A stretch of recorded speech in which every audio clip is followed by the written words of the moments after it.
Hi family, welcome back to my YouTube channel. So like I said and like I promised, I'm gonna have a mini story time about how I met my husband and how we reconnected.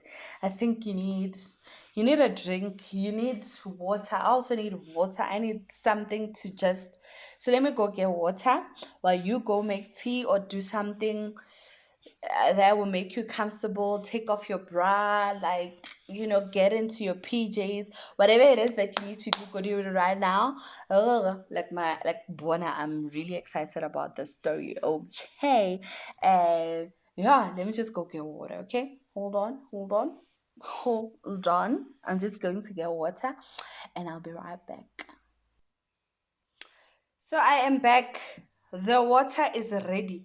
And I have my fleece to keep me comfy and warm because I get cold easily.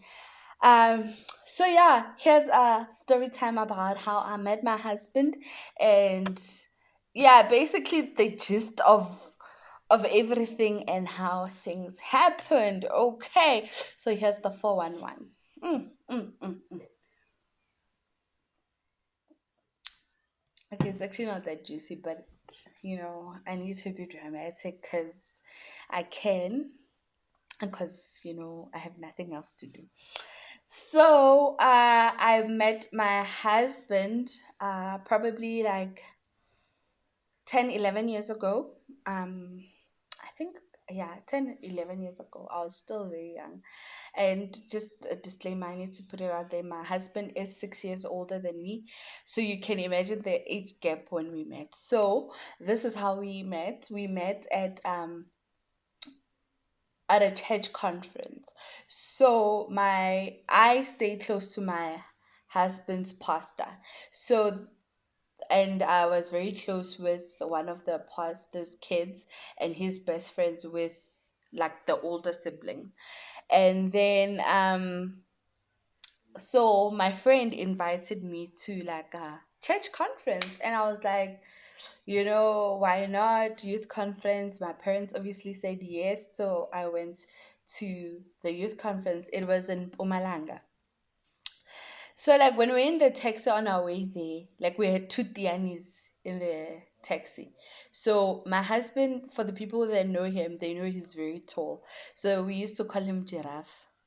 And then the other Tiyani, we called him Zebra. I don't know why. Okay, Giraffe made sense because he's tall, but Zebra, I don't know. So like it was basically the guys were making fun of each other and whatever. So we got to uh Mpumalanga and yeah, we rested and all of that. So, like, with like youth camps, you have breaks in between, and he would always like want to chill wherever I was. And obviously, because I don't go to that church, the only person I knew was my friend. So I would hang with my friend and his girlfriend. And he would come and just chill with us. Like, he wanted to talk to me, and I was like, who's this tall, dark guy? Ew. Okay, I was like, you about boys, if you get what I mean. Like, I was not into dating or anything like that. So, fast forward to like 2 years later, um, he visited his friend, and I was at my friend's place, which is basically the pastor's house. So he was just like, "Bri, I'm gonna marry you one day." And I was like, "This guy is crazy. I am not going to get married to him. Who does he think he is? Like, where does he get off?"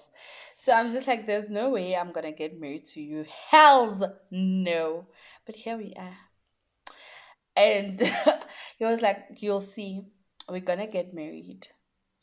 And so he was like, okay, sharp, because we can't talk about marriage now. You're very young, and yeah.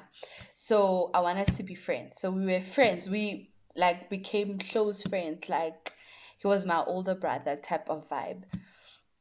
And then like I would always visit the church like whenever they had like a fundraising thing for the youth, maybe on a Saturday, and whenever. So we got really close, and he was like, "Bruh, Pella, I'm serious. When I'm gonna marry you one day, and actually, I want you to meet my mom." And I was like, "Okay, you want me to meet your Yes, I would love to meet your mom. And to me, I don't know why at the time it seemed as if like meeting someone's mom, they were serious about you. It was like a commitment thing. I don't know. But I think I was in grade nine. I don't remember, but it's a long time ago. So I went over to his place, I met his mom and other family members. So after I met his mom, like we're really close, we're tight, right? Like I remember I even invited him over to like a Sunday lunch type of thing this one time. But my mom didn't know his intentions, okay? He found his Rebecca. That's what he always says. But Mina, I was not there. So yeah, Sunday lunch and whatever. So I remember someone very close to both of us, like a family member from his side of the family. I won't say who, but someone, not his mom though. Uh, Sent me a text and I felt insulted by the text, number one. And the other thing was that I just felt like it was uncalled for. So basically they were saying how meeting someone's mom is not a good idea. How could I? The person has been in a similar situation and it didn't work out. Imagine how many people Tiyani is going to introduce to his mom before. Like it was just a discouraging time in my life. And well, time in my life. It was just not a time in my life, but it was just discouraging. And I was just like, hell no, if this person is from this type of toxic family where like number one, we're not even dating as yet, it's not really official, and this person is busy bad mouthing their relative, let me say relative, and um attacking the friendship. What will happen when we're in a serious relationship? And I'm not about that life. And I never told him about it. I actually told him about it after we got married. So after that, I just kept my distance. I stopped talking to him. I kept my distance. Then we both moved on with life. I dated someone, the bully. I dated someone and he dated other people, and yeah, so 2016 when I broke up with the bully, we'll call him the bully throughout. My ex is the bully. I'm kidding. I'm just joking, guys. So after, let's call my ex let's call him T. Weird because my husband's name also starts with a T, but anyway. So after I broke up with T in 2016, actually, this is another story time on its own. So after I broke up with him, I took obviously a break from dating, and I was finding myself, healing from the breakup. So T and I broke up, I think around May, June, somewhere there. And then around August, there was someone from my past, like, yeah, someone from my past, from my grandmother's village, who started talking to me. And I was like, maybe, maybe not, let's call him C. So I was just like, maybe, maybe not. Plus, I don't trust you. It's like when you have kids, like you're not even serious about life. And I was just like, it was just nice talking to someone. And I feel like naturally I'm someone who loves being in love or in a relationship. I don't know. So I was just like, you know what, with C, I'm done. Like this guy plus his mentality, I just felt like we're not on the same level. He is more of should I say a traditional person, like to say like a wife is like an object to him, or a girlfriend is like an object to him. So I just felt like we're not on the same level. So fast forward to October, randomly I receive a call. I'm like, hello.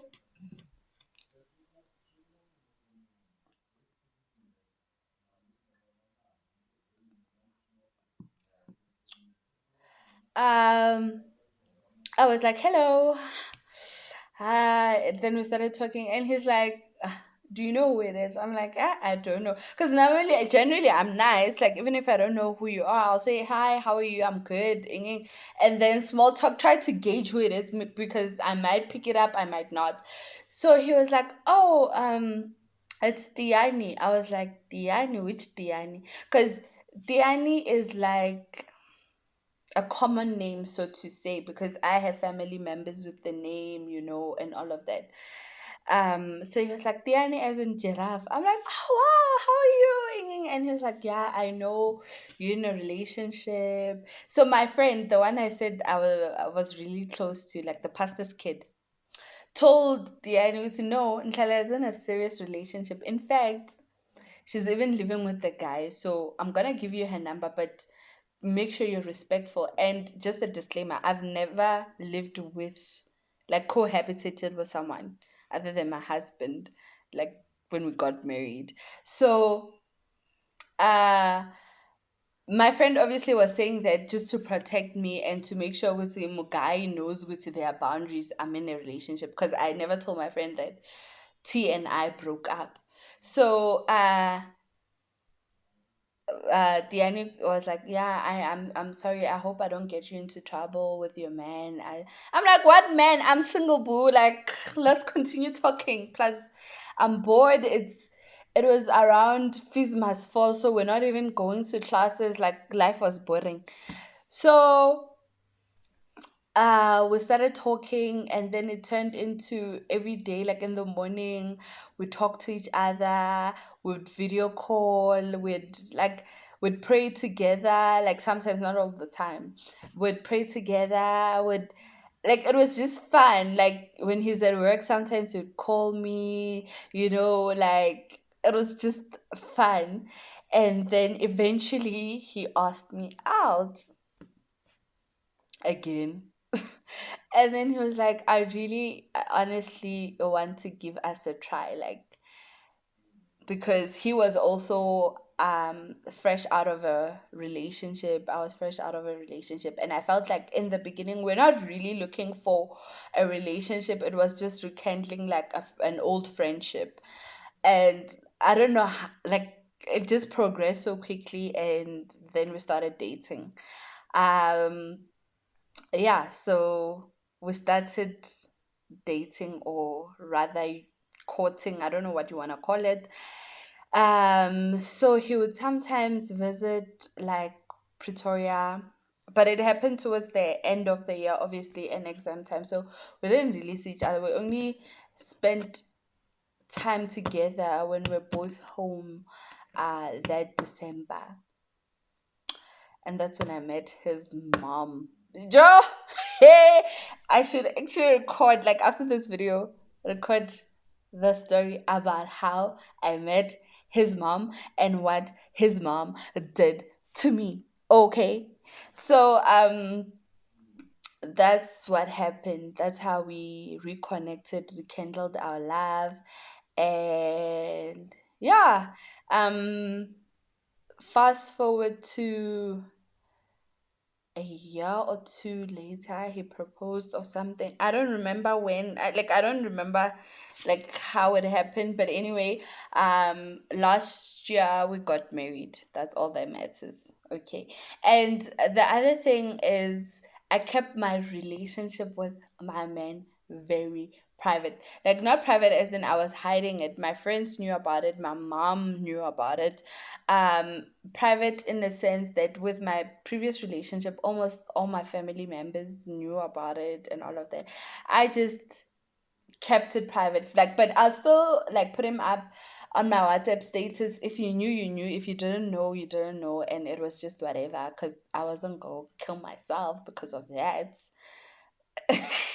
And still to this day, I feel like I'm a very private person when it comes to my marriage. I believe in protecting it, and the reason why I do that is because, remember, I told you about that encounter with the family member that discouraged the relationship to begin with before it goes anywhere.